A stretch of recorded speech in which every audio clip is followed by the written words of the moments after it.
최근 캐나다가 분열될 수 있다는 전망이 국내외 언론에서 다시 고개를 들고 있습니다. 1970년에서 1990년대 두 차례나 독립 주민투표를 치렀던 퀘벡이 잠잠해진 틈을 타 뜬금없이 서부 엘버타가 예상 밖의 주인공으로 급부상한 상황입니다. 미국에서 트럼프가 재선에 성공하고 캐나다 연방에서는 자유당이 세 번째로 연속 집권에 성공하자 서부 엘버타 주민들 사이에서는 우리가 계속 소외될 바엔 따로 길을 찾아야 한다는 자치 독립 움직임이 눈에 띄게 힘을 얻고 있습니다.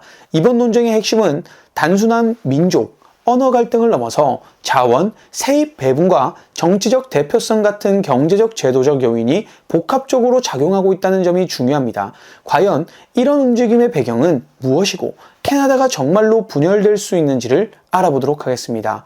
오늘날 캐나다는 10개의 주와 3개의 준주로 이루어진 연방제 국가입니다. 국토 면적은 무려 1000만 제곱킬로미터로 러시아 다음으로 넓지만 인구는 4천만 명 남짓입니다. 그리고 각 주는 주민 생활에 밀접한 분야인 교육, 보건, 자원개발 등의 권한을 폭넓게 보유하고 있지만 조세, 국방, 외교처럼 국가 전체를 묶는 기능은 연방이 담당하고 있습니다. 마지막으로 주마다 세수 여건이 크게 다른 만큼 국고재정의 형평성을 위해 1957년에 균등화 제도를 운용해 재정을 조정해 왔는데 균등화 제도는 간단히 말해 돈 많은 주가 돈 적은 주를 돕는 장치입니다. 이 제도 덕분에 어디에 살든 병원, 학교 같은 기본 공공 서비스 수준이 크게 차이나지 않도록 설계될 수 있었습니다. 그런데 문제는 연방과 주가 충돌할 때마다 이 제도가 늘 정치적 논쟁의 중심에 서곤 했습니다. 캐나다는 1867년 온타리오, 퀘벡, 노바스코샤, 뉴브런즈 위기, 도미니언 연방을 구성하며 출발했습니다.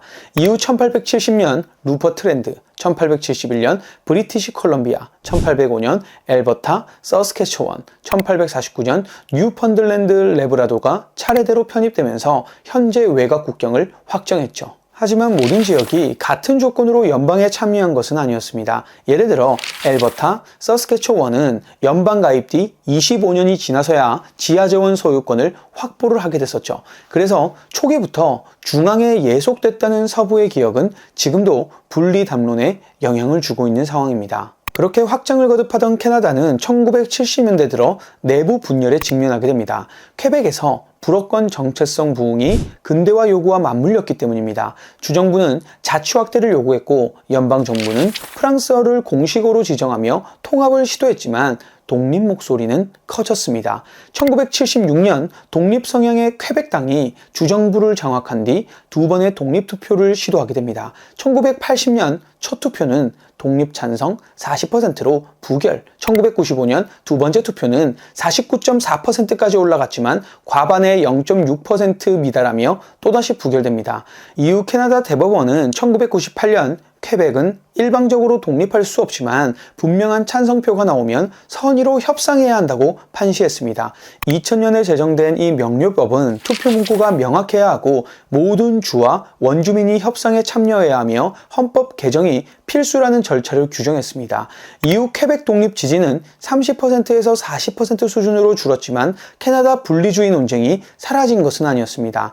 엘버타 분리주의는 퀘벡만큼 알려지진 않았지만 뿌리는 오래됐습니다. 1905년 연방 가입 직후부터 엘버타는 정치적 소외감과 경제적 착취를 호소했습니다. 특히 초기 주들과 달리 자원 소유권을 1930년이 돼서야 부여받았습니다. 결정적 전환점은 1980년대였습니다. 당시 총리였던 피에르 트루도가 추진한 전국 에너지 계획은 서부 석유 수익 일부를 다른 지역에 재분배하려는 중앙정부의 권한 남용으로 인식됐습니다. 이 일로 인해 연방에 대한 불신과 보수적 성향이 결합해 웨스턴 캐나다 컨셉트 같은 노골적인 분리 정당이 등장하게 됩니다. 그러나 1980년대 후반엔 자치 확대 논의가 중심이 되면서 열기가 식었고 엘버타 출신 스티븐 하퍼가 2006년에서 2015년 총리를 지내는 동안 독립 담론은 수면 아래로 가라앉았습니다. 하지만 사라진 줄 알았던 독립론은 지난 10년 새에 급부상하게 됩니다. 배경은 두 가지입니다. 첫 번째는 자유당이 2015년부터 10년 가까이 집권하는 동안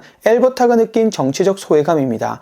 2015년, 2019년, 2021년 총선에서 자유당은 전국 승리를 거뒀지만 엘버타 득표율은 14%에도 못 미쳤습니다. 두 번째는 연방의 환경과 에너지 규제가 자원 의존도가 높은 엘버타 경제를 정면으로 겨냥한다는 인식이 퍼지면서 우리가 낸 세금만큼 혜택을 돌려받지 못한다는 불만이 커졌습니다.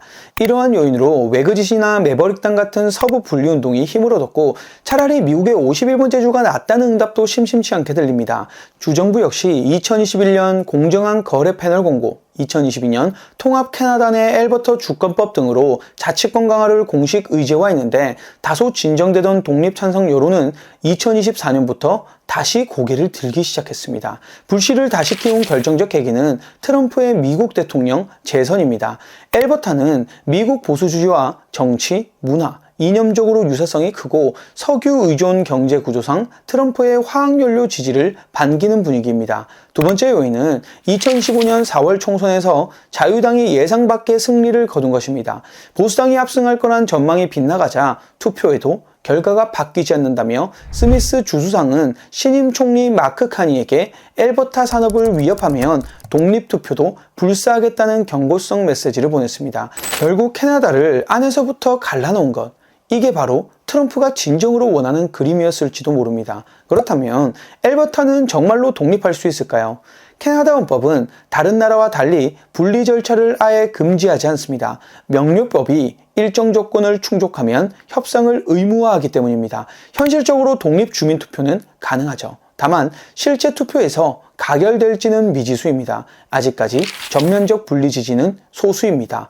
그러나 연방과 주 갈등이 깊어지고 오타와가 엘버타의 이익을 해친다는 인식이 커지면 상황은 달라질 수 있습니다. 만약 엘버타가 독립한다면 서스캐스처원도 뒤따를 공산이 큽니다. 그 다음은 매니토바, 브리티시 컬럼비아 등도 분리론을 진지하게 검토할지 모릅니다. 물론 퀘벡 역시 다시 독립 카드를 꺼낼 수 있겠죠.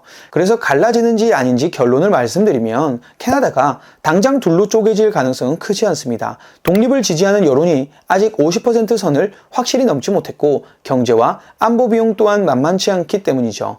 다만 갈등을 그대로 방치한다면 상황이 달라질 여지는 충분합니다. 균등화 제도를 손보거나 상원 의석 배분을 재조정하고 자원과 환경 규제를 두고 연방과 주가 타협점을 찾지 못하면 독립이 실제 정책 메뉴로 올라오는 순간이 언젠가는 올 수 있다는 뜻입니다. 캐나다는 다민족, 다언어, 초강력 국가라는 특성상 끊임없이 왜 함께 있어야 하는가를 재확인해야 합니다. 지금 나타나는 균열은 갑작스러운 것이 아니라 역사적 합의의 빈틈과 현대 경제 구조의 변화를 제대로 반영하지 못한 결과라 볼 수 있습니다.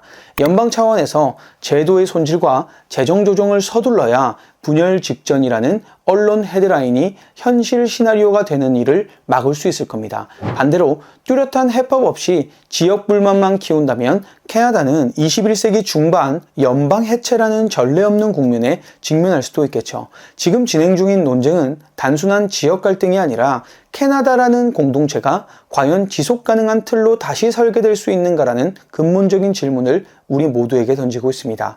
영상 시청해 주셔서 감사합니다.